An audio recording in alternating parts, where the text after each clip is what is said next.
আমার দুষ্টু বন্ধুরা, কেমন আছো তোমরা? নিশ্চয়ই তোমরা খুব ভালো আছো। তোমাদেরকে মজা দেওয়ার জন্য আবারও নতুন একটি গল্প নিয়ে এলাম। আজকের গল্পটি খুবই মজাদার হতে চলেছে। আমি শিওর বলতে পারি গল্পটি শেষ পর্যন্ত শুনলে তোমাদের দাঁড়িয়ে যাবে। তাই ভিডিওটা শুরু থেকে শেষ পর্যন্ত দেখার অনুরোধ রইল। তাহলে কথা না বাড়িয়ে এবার আসল ঘটনা আসি। আমার নাম ইমন। আমার বয়স 22 বছর। কিছুদিন আগে আমি বিয়ে পাশ করেছি। আমার মায়ের নাম শিরিন জাহান আর আমার বাবার নাম তৌকির খান। বাবা মা, দাদি এবং 4 বছরের ছোট বোন আরিফাকে নিয়ে আমাদের ছোট্ট সংসার। আমার বাবা মায়ের বয়সের মধ্যে অনেক ব্যবধান। আমার বাবার বয়স 59 বছর আর আমার মায়ের বয়স মাত্র 36 বছর, কিন্তু আমাকে দেখলে কেউ বিশ্বাসই করবে না যে আমার মায়ের 22 বছরের একটা ছেলে আছে আর 4 বছরের একটা মেয়ে আছে। আমার মা দেখতে খুব সুন্দর, গায়ের রং ফর্সা, মায়ের মুখটা অনেক বেশি মায়াবী, পালতোলা নৌকার মতো মায়ের দুটি চোখ। মায়ের চেহারা যে কোনো পুরুষের মাথা খারাপ করে দিতে পারবে। আমার মা অনেক বেশি শিক্ষিত আর স্মার্ট। আমার মা এখনো ওয়েস্টার্ন পরে, যাতে করে মাকে খুব বেশি ইয়াং লাগে। আমি কোনো দিন আমার মাকে নিয়ে কোনো খারাপ চিন্তা করিনি, বরং আমি আমার মাকে অনেক বেশি ভয় পেতাম। একদিন সোমবার আমরা সবাই বাসায় যে যার মতো, হঠাৎ করে মায়ের কাছে একটা ফোন আসলো আর মা হাউমাউ করে কাঁদতে লাগলো। পরে জানতে পারলাম যে আমার বাবা একটা রোড অ্যাক্সিডেন্টে মারা গেছে। বাবার মৃত্যুতে আমরা সবাই ভেঙে পড়ি। বাবা মারা যাওয়ার 3-4 মাস পরে আমরা সবাই স্বাভাবিক হতে শুরু করলাম। কিন্তু সমস্যাটা হলো যে আমার বাবা মরার আগে সব সম্পত্তি আমার নামে লিখে দিয়েছিলেন। তারপর থেকেই আমার দাদির সমস্যা যে আমি যদি অন্য কাউকে বিয়ে করি তাহলে আমার মা ও আমার বোন অসহায় হয়ে যাবে। তাই আমার নানি ও দাদি মিলে একটা বুদ্ধি বের করল। তারা একদিন আমাকে ডেকে বলল, দেখো, আমরা একটা সিদ্ধান্ত নিয়েছি যা তোমাদের মেনে নিতে হবে। আমি আর আমার মা চুপচাপ শুনছি। হঠাৎ করে নানি বলে উঠল, আমরা চাই শিরিন, তুই আবার বিয়ে কর। কারণ তুই এখনো অনেক বেশি জুয়ান, তোর জীবন পড়ে আছে। তোর মেয়ে এখনো অনেক ছোট আর তোর মেয়েরও বাবার দরকার আছে। মা চুপচাপ শুনছে। তারপর আবারও নানি বলে উঠল যে, দেখ শিরিন, আমরা অনেক ভেবে এই সিদ্ধান্ত নিয়েছি যে ইমনও এখন বড় হয়েছে। কিছুদিন পর ওকে বিয়ে দিতে হবে, তাই আমরা চাই তুই আর অন্য কাউকে বিয়ে না করে ইমনকে বিয়ে করো। মা বলল, তোমাদের মাথা ঠিক আছে? ইমন আমার ছেলে, ওকে আমি জন্ম দিয়েছি, ওর সাথে আমার বিয়ে কিভাবে হবে? এটা অনৈতিক আর পাপ।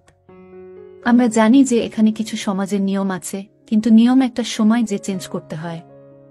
মা তাই বলে নিজের ছেলেকে দিয়ে। তোমরা এটা ভাবতে পারো কিভাবে? আমি কোনোদিন এই পাপ কাজ করব না। তারপর নানি আর দাদি অনেক জোর করল আর হুমকি দিল যে আমরা যদি এই সিদ্ধান্ত মেনে না নিই তাহলে তারা এই বাড়ি ছেড়ে চলে যাবে। মা হাউমাউ করে কান্না শুরু করল। আমি চুপচাপ বসে আছি। আমার বলার মতো কোনো ভাষা নেই। তারপর দাদু আর নানু মাকে বোঝানো শুরু করল যে দেখ, তৌকির মরার আগে সবকিছু ইমনের নামে করে গেছে। এখনো যদি অন্য কোনো ভুল মেয়ের পাল্লায় পড়ে তাহলে তোর আর তোর মেয়ের জীবন ধ্বংস হয়ে যাবে। তোর মেয়ের কথা চিন্তা করে রাজি হয়ে যা। মায়ের কান্না থামে না। আমি তো অবাক, কারণ আমি মাকে নিয়ে কোনোদিনই সেভাবে কিছু ভাবিনি। তারপর দাদু আর নানা অনেক বোঝানোর পর মাকে বলল যে দেখ, তুই মেনে নিবি, তা না হলে আমাদের সারা জীবনের জন্য হারাবি। মায়ের কান্না থামে না। তারপর আমাকে দাদু নানু জিজ্ঞেস করল, তোর কোনো আপত্তি আছে? আমি দাদু আর নানুকে অনেক ভয় পেতাম, তাই তাদের উপরে কোনো কথা না বলে চুপচাপ করে রইলাম। অনেক জোরাজুরির পর তারা মাকে রাজি করালো। তারপর যে যার রুমে চলে গেল। আমি রুমে গিয়ে ভাবছি, এটা কিভাবে সম্ভব? আমার জন্মদাত্রী মায়ের সাথে আমার বিয়ে। মানুষ কি বলবে? আমি আমার বন্ধুদের মুখ দেখাব কিভাবে? মাথায় অনেক কিছু ঘুরতে লাগলো। নিজেকে কোনোভাবে স্থির রাখতে পারছিলাম না। আমি আমার মাকে অনেক ভালোবাসতাম আর সম্মান করতাম। আমি কোনোদিন আমার মাকে নিয়ে খারাপ কিছু চিন্তা করি নাই।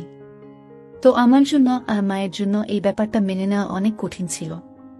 আমাদের বিয়ের কথা ঠিক হওয়ার পর থেকে আমি মায়ের সামনে যেতে লজ্জা পেতাম। মা ও আমাকে আগের মতো বকাঝকা করত না। আমাকে দেখলে মাথা নিচু করে নিজের কাজ করত। নানু আর দাদু আমাদের বিয়ের দিন ঠিক করল 7 দিন পরে। আমি আর মা দুজনে অনেক বেশি মনমরা হয়েছিলাম। তারপর একদিন মা আমার কাছে এসে বলল, ইমন, তুই কি বিয়েতে রাজি? আমি বললাম, আমি আর কোনো রাস্তা না দেখে হ্যাঁ বলেছি। হ্যাঁ রে, আমার জন্য তোর জীবনটাও নষ্ট করে দিল। কি আর করব আমি? আমাদের কাছে আর রাস্তা নাই। তুমি মনমরা হয়ে থেকো না। তুমি মন মরা হয়ে থাকলে আমার ভালো লাগে না। তুই জানিস, স্বামী স্ত্রীর সম্পর্কের মধ্যে আর মা ছেলের সম্পর্কের মধ্যে যে আকাশ পাতাল তফাৎ। একটা মা ছেলে হয়ে আমাদের ওইগুলো করতে হবে যা একটা স্বামী স্ত্রী করে। আমি তোকে আর আগের মতো শাসন করতে পারবো না, কারণ তুই হয়ে যাবি আমার স্বামী। তখন আমার ছেলে থাকবি না। মা, আমি সারা জীবন তোমার ছেলে থাকব, আর এই বিয়ে হচ্ছে একটা কাগজের বিয়ে মাত্র। আমরা সারা জীবন মা ছেলে থাকব, আর তুমি আমাকে যখন ইচ্ছা যেভাবে ইচ্ছা শাসন করো। আমাদের মধ্যে কোনো চেঞ্জ আসবে না। আমি তোমাকে সবসময় সম্মান করতাম আর সারা জীবন করব। মা একটু আশ্বাস পেয়ে আমার কাছে অনেক খুশি হয়ে গেল। তারপর আমাকে বলল, আচ্ছা, আমি না হয় আমার জীবনের অর্ধেক পার করে ফেলেছি, কিন্তু তুই তো এখনো অনেক বেশি ইয়াং, তোর কত আশা ছিল তো বিয়ে নিয়ে, তাই না? কত কিছু না ভেবে রেখেছিলি যে এমন মেয়ে বিয়ে করবি, এমন জায়গায় ঘুরতে যাবি, দুষ্টুমি করবি, ঘোরাফেরা করবি, সব পানিতে গেল। এই বুড়ির সাথে কিছুই হবে না। আরে মা, তুমি বুড়ি না, তুমি অনেক বেশি ইয়াং আর এখনো অনেক বেশি সুন্দর।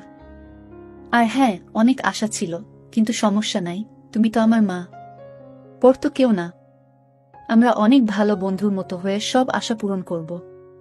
মা আমার কথা শুনে একটু খুশি হয়ে গেল। তারপর বলল, আচ্ছা ঠিক আছে, আমরা আজকে থেকে অনেক ভালো বন্ধু। আমরা একে অপরের সাথে সব শেয়ার করব।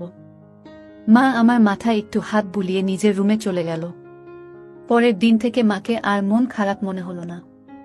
আমি আর মা সেদিন অনেক বিষয় নিয়ে কথা বললাম। আমি মাকে এটা বললাম, আমার জীবনে কোনো প্রেমিকা ছিল না। মা তো শুনে অবাক হয়ে গেল। তারপর আমাকে তার জীবনে অনেক গল্প আমাকে বলল। আমি আর মা অনেকটা ফ্রি হয়ে গেলাম। আমি আর মা বিয়ে হওয়ার যে দিনগুলো বাকি ছিল, আমরা আমাদের জীবনের সবচেয়ে ভালো সময় কাটিয়েছি একসাথে।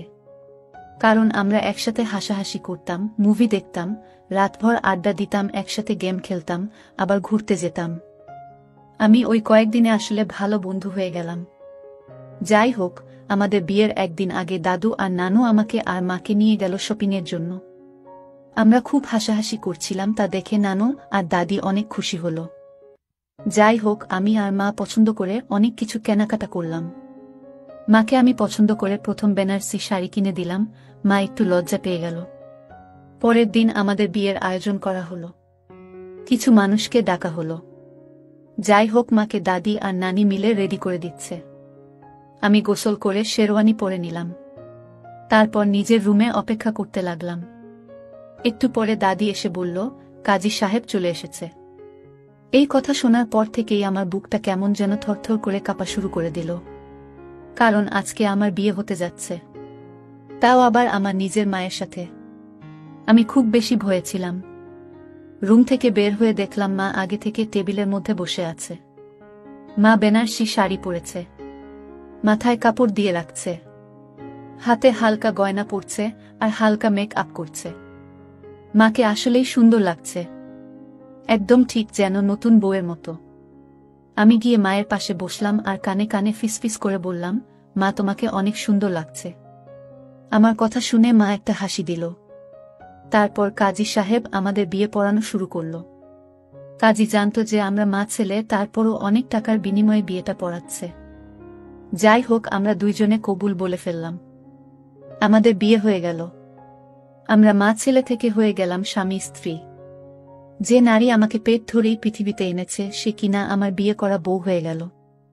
দাদি আর নানি তো অনেক খুশি, আমাদের আশীর্বাদ করলেন। তারপর বাকি মেহমানরা আমাদের আশীর্বাদ দিয়ে রাতের খাবার খেয়ে চলে গেলেন। তারপর আমরা সবাই খাবার টেবিলে বসে খাচ্ছি। ওই সময় আমার বোন আমাকে বলল, ভাইয়া, আজকে কার বিয়ে হলো? তারপর দাদি আরিফাকে কোলে নিয়ে বলল, আরিফা, আজকে থেকে তুমি ওকে বাবা বলে ডাকবে। ও ছোট মানুষ মাথা নাড়িয়ে হ্যাঁ বলল। আমাদের খাওয়া দাওয়া শেষ করে আমাকে নিয়ে তার রুমে গেল। আমি আমার রুমের দিকে যেতে লাগলে দাদি আমাকে বলল, ইমন, আজকে থেকে তুমি নতুন জীবন শুরু করেছ। তোমার মা এখন তোমার বিয়ে করা স্ত্রী। ওর সব চাহিদা, ইচ্ছে, সুখ দুঃখ এখন থেকে তুমি দেখবে। ওকে এখন থেকে একজন আদর্শ স্বামীর মতো ভালোবাসবা। আমি দাদির কথা শুনে অনেক বেশি লজ্জা পেয়ে গেলাম। তারপরও শুধুমাত্র মাথা নাড়িয়ে বললাম, তারপর আমার রুমের দিকে যেতে লাগলাম। দাদি থামিয়ে বলল, আজকে থেকে তোমরা একসাথে ঘুমাবা। আমি তো আরো চমকে গেলাম। তারপর দাদু আমাকে নিয়ে মায়ের রুমে ঠেলে দিল। দেখলাম না তোমাকে কি যেন বোঝাচ্ছে। আমি যে দাঁড়িয়ে রইলাম। একটু পরে না দেখে বলল, আসেন জামাই সাহেব, আমি বের হয়ে যাচ্ছি। আমি এই কথা শুনে লজ্জায় লাল হয়ে গেলাম। এরপরে নানি রুম থেকে বের হয়ে গেল। আমি রুমের দিকে তাকিয়ে দেখি রুমটা অনেক সুন্দর মতো সাজানো। খাট ফুল দিয়ে অনেক সুন্দর করে সাজিয়েছে, কারণ তারা চায় আমি আমার মায়ের সাথে বাসর করি। যে আমার ভাবতেই কেমন যেন ঘৃণা লাগছে। আমি চুপচাপ দাঁড়িয়ে রইলাম। মা আমাকে দেখে বলল, আসো ইমন, দাঁড়িয়ে আছো কেন? আমি মায়ের কথা শুনে গিয়ে খাটের মধ্যে বসলাম। তারপর মাকে বললাম, দেখছো তারা কি করেছে, রুমের অবস্থা? তাদের মাথায় আসলেই ঝামেলা আছে। আরে বইল না, আমাকে যে কত কিছু বলল, কিভাবে কি করতে হবে।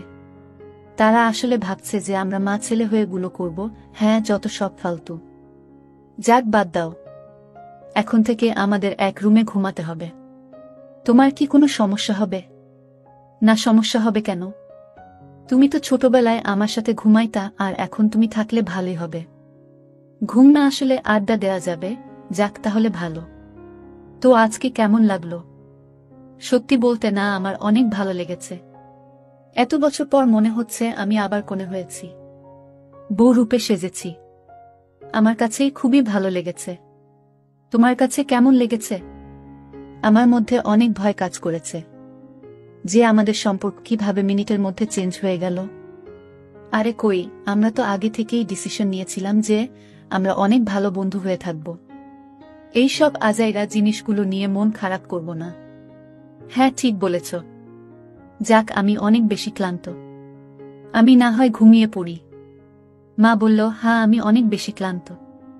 আমি ফ্রেশ হয়ে আসি, তারপর আমিও ঘুমিয়ে পড়ব। তুমি শুয়ে পড়ো। আমি আচ্ছা বলে খাটের একপাশে শুয়ে পড়লাম। একটু পরে মা এসে লাইট অফ করে দিল। এই গল্পের বাকি অংশ দেখতে সামিয়া ব্লগ চ্যানেলটি সাবস্ক্রাইব করে রাখুন।